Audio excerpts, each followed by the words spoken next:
Spider-Man Beyond the Spider-Verse just got a solid theater update that actually made fans smile. Executive producer Chris Miller confirmed the movie will be the first of the trilogy to get a true IMAX release. The first two films played in IMAX theaters, but they used the standard widescreen aspect ratio. Now the final chapter will be formatted for IMAX the right way, which makes the whole event feel bigger and more theatrical. After Across became a massive hit, Sony is clearly betting big on the trilogy and even pushed the release back to give the team more time. Since Beyond closes the trilogy, it makes sense they didn't rush it. The IMAX treatment could help it stand out and maybe even beat the sequel at the box office.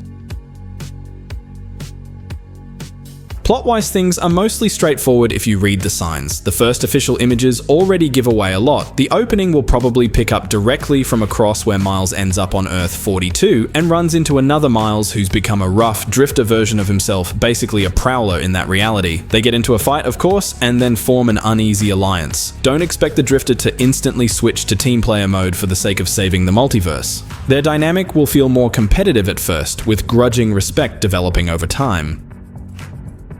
The real stakes are bigger than two rival Miles. There's a growing reality shrinking phenomenon, a collapse that's getting dangerously strong and threatening multiple realities. That's the true problem they eventually have to face together. Producers and writers have stayed quiet about the exact role of the Prowler, but deleted scenes from Across hint he's not a straight villain. He's more of a vigilante shaped by a brutal world where Spider-Man never existed, a grim New York ruled by a criminal cartel known in that reality as the Sinister Cartel. That city looks like a rainy, dark Gotham, a place where hope was stripped away and survival hardened him into someone who does what he must to protect people. Crucially, Earth 42 didn't vanish after the Collider incident. The reality survived, even with its consequences and the absence of a Spider-Man. That undermines some of Miguel O'Hara's assumptions about how the Spider-Verse works, and it opens the door for deeper, messier consequences as Beyond aims to wrap everything up.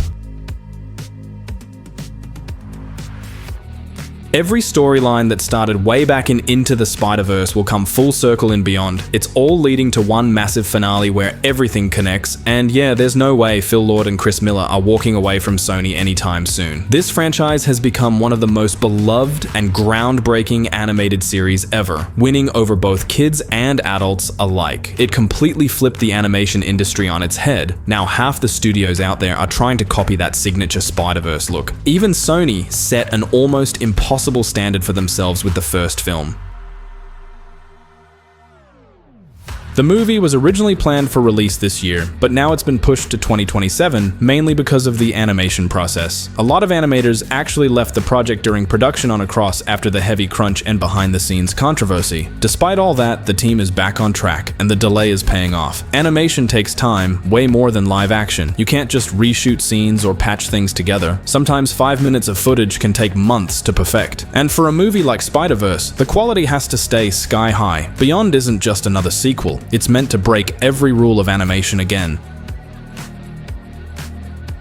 Fans are convinced the movie will unite Spider-People from across the entire multiverse, and that makes total sense. Into the Spider-Verse technically introduced the multiverse, but at its core, it was still Miles' story. His origin, his coming of age. They cleverly tied his personal journey to the multiverse concept, making it one of the best retcons in modern comic adaptations. Even the reimagining of Miguel's story worked perfectly within that new logic. But the multiverse is infinite, and we've only seen a tiny fraction of it. Rumors suggest that Lord and Miller plan to explore darker worlds this time, one of them possibly inspired by Tim Burton's Gothic style. There's talk of a medieval universe, set somewhere around the 1400s, where a Spider Knight once existed.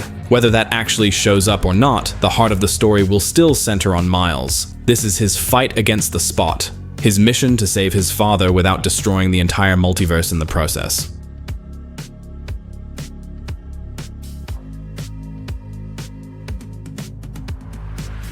One of the biggest unresolved threads from the previous films is the fact that Miles himself is technically an anomaly. By Miguel's logic, Miles was never supposed to be Spider-Man in the first place, and that storyline is clearly going to keep developing in Beyond. Naturally, it's obvious that Miles will fight to save his father. Jefferson Davis isn't supposed to die, and it's hard to imagine the multiverse collapsing completely. But how they'll stop the Spot, that's the real mystery. We've already seen how absurdly powerful he's become. He literally jumped into the live-action Venom universe like it was nothing. nothing. At this point, he can travel across dimensions freely, slipping through portals and escaping anywhere he wants. You can't beat someone like that in a normal fight. The only way to stop him might be with some kind of device or multiversal failsafe, maybe even another collider from a different reality. There's also a chance the movie will introduce a hidden mechanism within the Spider-Verse itself, something designed to protect the web of realities once the Spot's chaos reaches its peak.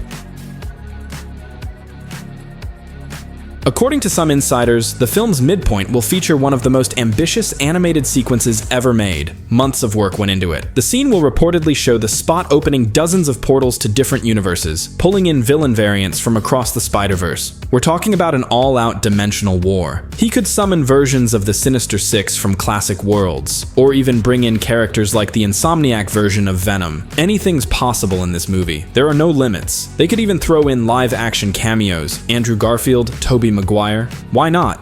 It would be wild, but still totally within this series' logic. That's the thing about Beyond. Sony can literally do whatever they want here. And it probably won't be a hard ending either. It'll close the trilogy, sure, but it's bound to leave room for more. One of those endings with a ... not a full stop. Something that lets them continue the story later, maybe through a live-action Miles Morales movie that kicks off a new Spider-Man universe under Sony's banner. It just makes too much sense. Still, the scale of this story is huge, and it's hard not to wonder if they can tie up everything in one film. Chances are Beyond the Spider-Verse won't waste a single minute. No filler, no slow build, no meaningless chatter. It's going to start strong, right in the chaos, with the Spot as the terrifying force threatening all existence. And of course, the Spider Society, including Miguel O'Hara himself, will end up joining forces with Miles. It's hard to imagine Sony turning Spider-Man 2099 into a straight-up villain. More likely, Miguel will realize he was wrong, that his calculations were flawed, and that the real danger isn't Miles, it's the Spot. This movie is shaping up to be one of the biggest releases of 2027. That year's already packed with huge titles, but Beyond the Spider-Verse has something special. Enormous hype, sky-high expectations, and one of the strongest cliffhangers in recent memory. What's also exciting is how Beyond could evolve the visual language of the entire trilogy. Each movie so far has redefined what animation can do, and this one is expected to push things even further. The art direction will likely blend multiple styles at once. Hand-drawn elements, experimental frame rates, and painterly effects unique to each dimension. We might see universes colliding not just through story, but through the way they're animated, with entire scenes shifting tone and texture mid-battle. It's the kind of creative chaos only Lord and Miller would dare to pull off. Add to that Daniel Pemberton's intense emotional score, and you can already imagine how explosive those final moments will feel. The sound, the color, the scale. If they stick the landing, Beyond the Spider-Verse won't just end a trilogy, it'll stand as one of the defining animated events of the decade.